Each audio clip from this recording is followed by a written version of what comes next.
This is my 2008 Ford Falcon XR6 Ute. This is the FG variant and it uses the same base model engine as the Cresta. Today we're going to show you how to change the front from this to this. Barra goodness. Don't tell anyone that this is Marty's screwdriver.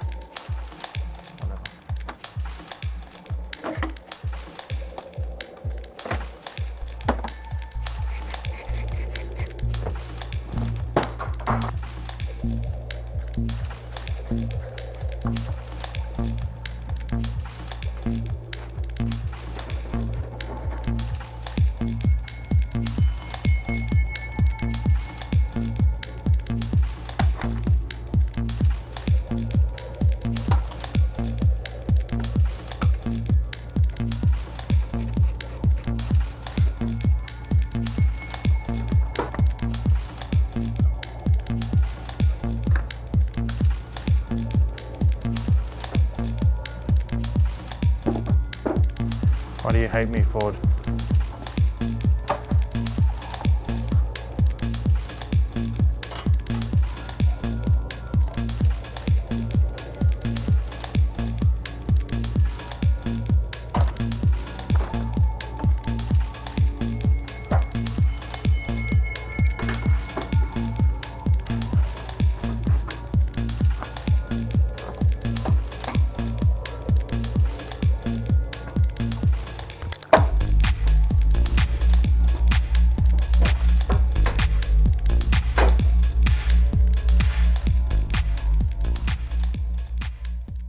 Now that we have both of the front ends laid out in front of us, you can see just how different both of them are.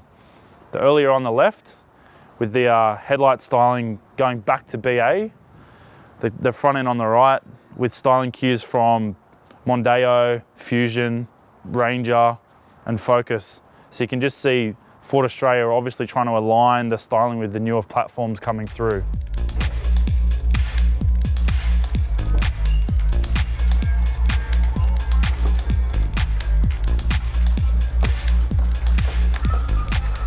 Oh, the white won't be that terrible. Now I'm looking, I'm like, f***ing hell.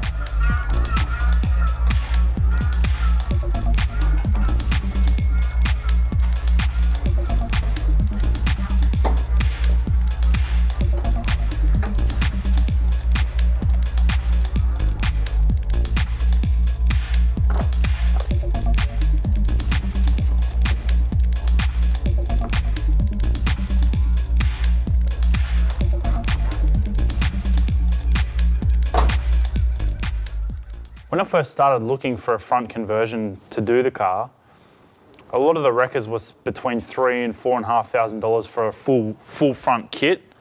Through a bit of shopping around, I found both the front guards and the front bar from one wrecker, the bonnet from another wrecker, and then the headlights and all the infill panels from a third wrecker. Upon having a closer look at the parts, the front bar and the guards, we've worked out they're actually from a police car. So any Aussie would know there's a lot of white FGXs getting around as police cars. They're slowly phasing them out into other models. New South Wales is getting 5 Series Beamers, and I think Queensland's getting Kia Stingers. But if you have a look around here, you can still see witness marks where the signage was. So there's actually still a little chunk of blue vinyl there.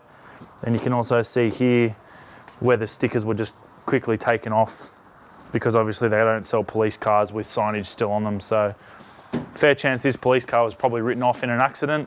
Normally they're decommissioned and just sold to the public as ex-police cars. They're not pulled apart unless they're crashed. So yeah, pretty confident this one's probably ended up into something, probably been run into in the back or the side, because obviously the front was all still good. But onwards and upwards, we recycle parts. There's not much point buying new unless you absolutely have to. So we try and recycle and keep stuff going the best way we can. One minor issue we've come across doing the front conversion, the indicator bulb holder is completely different, and the FG one won't fit in the FGX headlight. Complicating that slightly, the FGX headlights didn't actually come with bulb holders. So we just ducked down to our local wrecker quickly and basically had a look at a couple of cars that had similar headlight setups. This bulb holder came with a connector, and it's actually from a 2004 Subaru Liberty. So anyone doing the conversion that is missing the bits, that's pretty easy to come by. Like there was 4 or 5 at our local wreckers. So just the wreckers were happy for us to cut them off, and they're only $10 for the pair. So get us out of trouble and get us continuing on our conversion.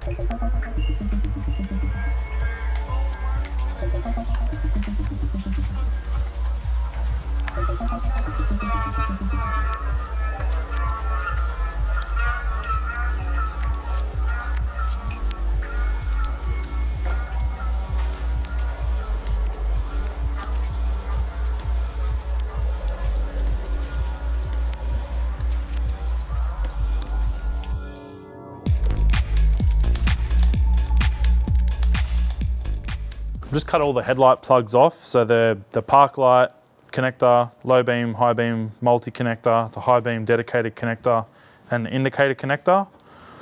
All these main wires here, that's all the headlight connectors. I've just run through and tested all of them with a test light. This is quite a fancy one, but a basic one will do. The Ford headlight wiring's pretty dumb. It's not intelligent or anything, so it's all power switched. Blacks are all grounds, and then you've got 2 separate green high beam wires here, which I'm actually just going to join together in the connector. Brown, which is your park light, and red, which is your low beam. Then obviously positive and negative for the indicator over here. So all of these 6 wires are going to go into a multi-pin connector, which we're just going to crimp on. You don't need to solder it. We've got an 8-pin connector, or being that there's 6 wires, there's also a 7th wire on the headlight for the DRL function, which we'll probably wire up later if we ever get to it. It's not that important to me, but some people might want to add that as a separate function. So we've just grabbed an 8-pin connector rather than a 6-pin, because then there's room for expansion without having to buy more connectors or pins, because there's like $1 difference between that one and a 6-pin connector.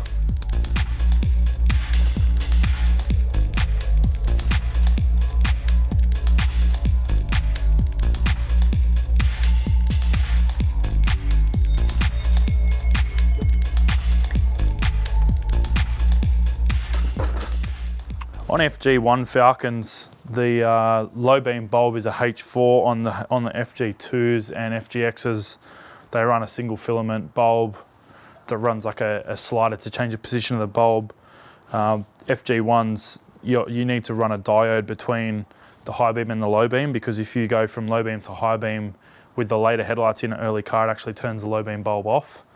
So by running the diode with the strip to the power supply end of low beam, that then means that current will flow from the high beam circuit to the low beam circuit only when high beam's on, to maintain the illumination of the low beam bulb.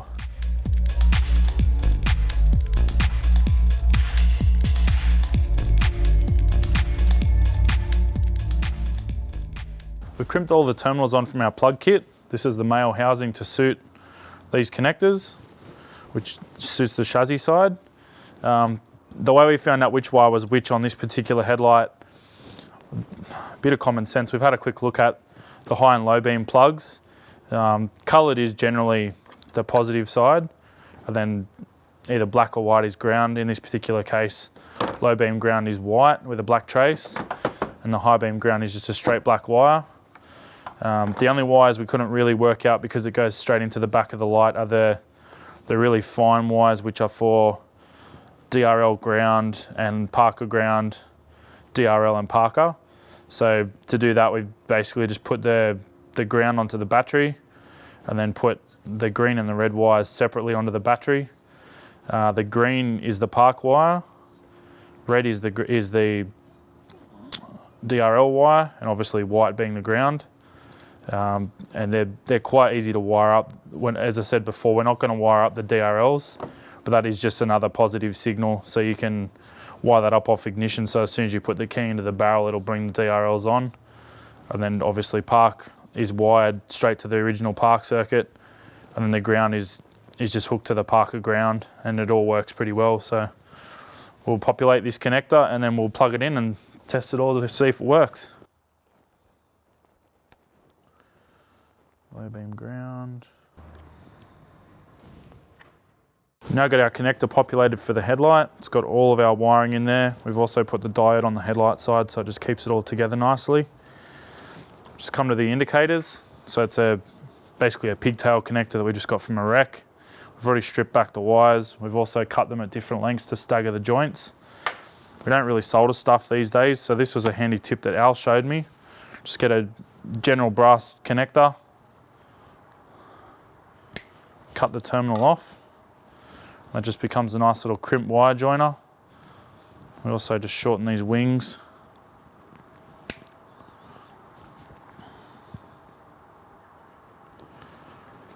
And that allows you just to join singles or multiple wires together nice and neatly without any solder. So it's also easy to do under dashes or in engine bays where you can find you can't really get soldering irons in.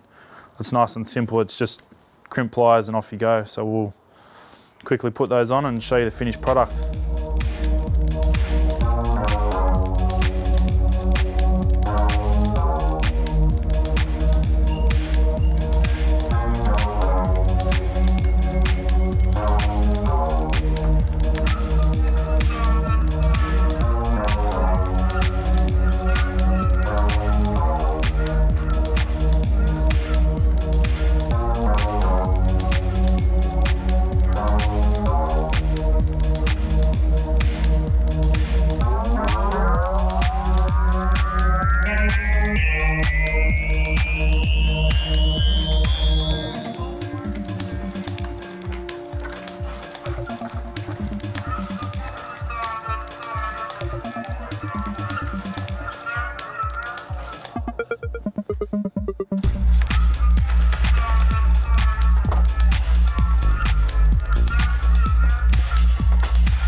Now that we've done all the panel work, this is going to go off to paint while we shoot some other projects.